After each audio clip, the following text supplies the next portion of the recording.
matahari bersinar, ku gendong tas merahku di pundak. Selamat pagi.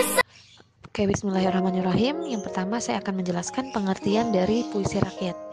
Puisi rakyat adalah salah satu jenis karya sastra atau biasa disebut salah satu bentuk kesusastraan rakyat yang sudah tertentu atau yang sudah ada bentuknya atau yang sudah memiliki bentuk-bentuk tertentu.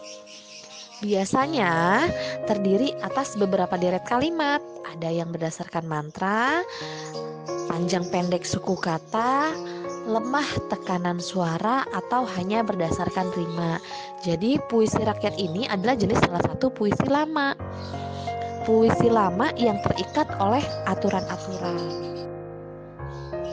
Tadi saya sudah memberitahu kepada anak-anak semua bahwa puisi rakyat ini salah satu kategori puisi lama, puisi yang terikat oleh aturan-aturan.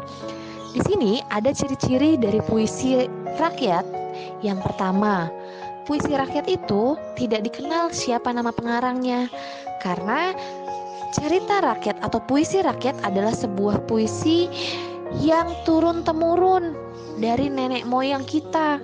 Kemudian yang kedua, penyampaiannya dari mulut ke mulut, jadi bisa juga disebut salah satu sastra lisan. Oke, dan yang terakhir, yang ketiga, tadi saya sudah katakan puisi rakyat masih terikat oleh beberapa aturan.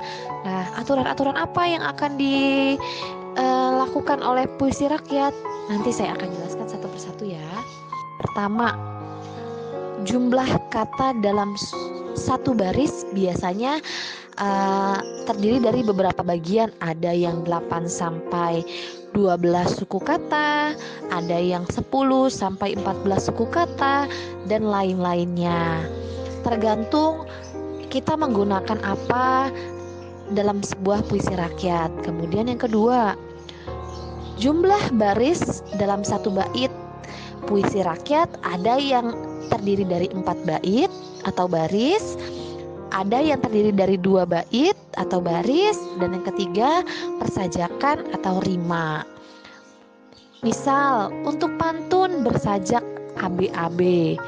Pantun terdiri dari 4 baris. Baris 1 dan 2 disebut sampiran, baris 3 dan 4 disebut isi. Kemudian yang keempat, dari aturan-aturan puisi rakyat, banyak suku kata tiap baris.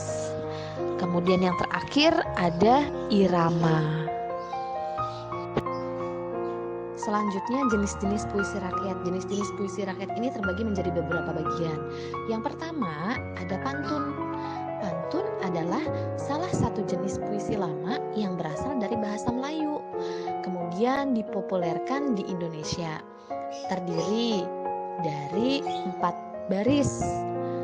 Baris pertama dan kedua disebut sampiran, kemudian baris ketiga dan keempat disebut isi.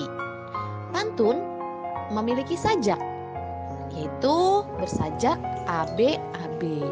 Kemudian pantun tiap baris atau bait terdiri dari 8 sampai 12 suku kata. Di sini saya sudah mencantumkan contoh pantun yang bunyinya, ibu tani membawa nampan, nampan dibawa diisi roti. Ayo kawan-kawan ingat pahlawan, jasa mereka sungguh berarti. Nah, yang dimaksud bersajak ABAB, kita lihat dari setiap kata di bagian akhir kalimat. Nah, baris 1 akhirannya N, maka baris ketiga harus N. Kemudian baris kedua bersajak I, maka baris keempat harus bersajak I. Jadi disebut bersajak ABAB, pasangannya baris 1 dengan baris ketiga, kemudian pasangan baris kedua dengan keempat. Bisa dipahami? Selanjutnya ada gurindam.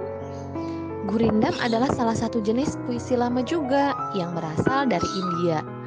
Gurindam terdiri dari beberapa aturan juga. Yang pertama, Gurindam terdiri dari 2 bait. Tiap bait terdiri dari 2 baris kalimat dengan rima yang sama, A dan A. Kemudian, Gurindam merupakan sebuah kesatuan yang utuh. Dan Gurindam terdiri dari 10 sampai 14 suku kata. Nah, di sini ada contoh Gurindam. Bunyinya, anak kecil masih ingusan, setelah besar jadi pujaan. Jadi yang dimaksud tadi bersajak A adalah kalimat terakhirnya N, maka di baris pertama akhiran N, maka baris kedua pun harus N di akhir kalimatnya. Selanjutnya ada syair. Syair adalah salah satu jenis puisi lama juga. Kemudian syair atau puisi juga terdiri dari beberapa aturan. Yang pertama, tiap bait terdiri atas 4 baris. Kemudian puisi atau syair memiliki sajak yang sama. Tadi Gurindam hanya A dan A, berbeda dengan syair. Kalau syair bersajak A. Kenapa A-nya ada 4? Karena syair atau puisi memiliki 4 baris. Kemudian puisi atau syair memiliki jumlah suku kata juga, terdiri dari 8 sampai 14 suku kata. Di sini ada contoh puisi, penggalan puisi yang saya sudah cantumkan dan saya tulis. Bunyinya, sudah lama rasa ini terpendam di hatiku, tapi kau tak menganggap diriku.